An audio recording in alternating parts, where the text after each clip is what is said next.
on peut pas l'oublier, parce que ça s'effacera pas.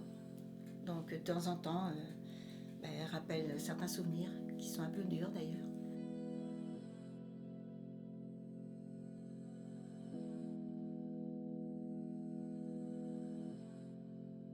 Mais je fais comme si elle n'était pas là, parce que sinon je serais trop limitée, donc tant pis.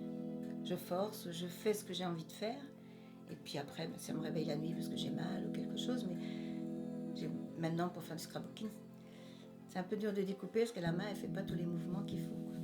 Je m'en sers, je suis handicapée à 10% quand même. Il y a des choses que je peux plus faire. Par exemple, les nœuds, je peux pas faire un nœud, j'ai jamais su de toute façon. Mais bon, je me dis, je suis vivante. C'est déjà bien. Maintenant, il y a pire. Il y a pire que ça. L'hôpital m'a brûlé la main, donc il a fallu refermer le trou. Ils ont pris ma peau, carrément, et puis ils ont rebouché le trou, mais ça se voit, quoi. On voit bien que c'est pas lisse. Il y a une grosse bosse maintenant. Donc là, il y a des personnes qui supportaient très mal, mais je regardais pas tout, hein, parce que là, c'est pas beau. C'était vraiment pas beau. Je suis pas très à l'aise. Ça va mieux maintenant, ça y est, cet été, je me suis dit, bon, après tout, si les gens sont pas contents, mais ils regardent ailleurs, quoi. On s'est fait, en fait. J'ai rencontré la scarification à 10 ans, qui est mon plus vieil ami, qui n'était pas quelqu'un de bien à la base, qui n'est toujours pas, mais quelqu'un dont j'ai besoin, et une personne avec qui je vis tous les jours.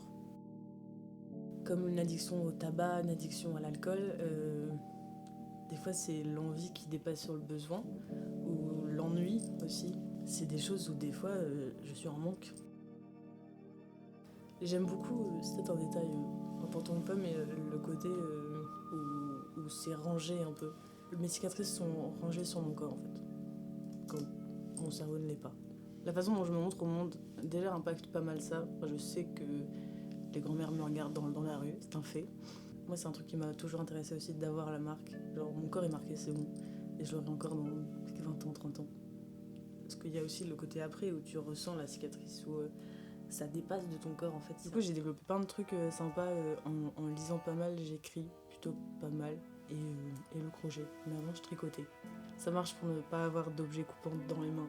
Je suis passée de vieille mémé à Jones. Je fais pas l'apologie de la scarification, mais c'est quelque chose que j'ai trouvé qui me sauve, comme qui peut me perdre aussi. J'ai ni fierté ni honte à faire ça.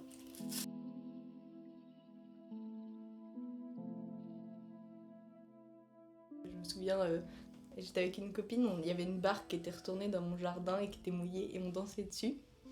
Et je suis tombée sur un pot de fleurs et je me suis ouvert l'arcade sourcilière.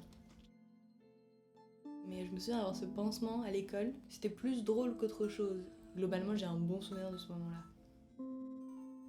Je me suis jamais sentie mal parce que j'avais cette cicatrice-là, c'était juste... c'est une partie de mon histoire, je l'ai toujours prise comme ça et j'en ai jamais eu honte ou quoi que ce soit, j'ai jamais essayé de la cacher.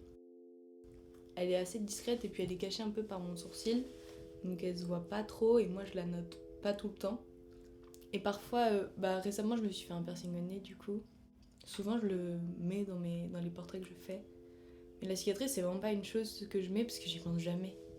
C'est quelque chose que je redécouvre en fait, c'est assez drôle. En vrai, initialement elle était pas toute verte, j'avais écrit des choses. Puis j'aime pas arracher, donc je recouvre. Mais en fait c'était assez dur parce que je voulais faire un contraste entre la lumière. Mais j'ai pas réussi comme je voulais et là j'ai trop foncé et là c'est trop clair et mes yeux ils sont pas identiques.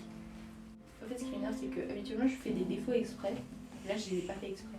Pourquoi tu fais des défauts exprès? Parce que les gens ils sont pas parfaits.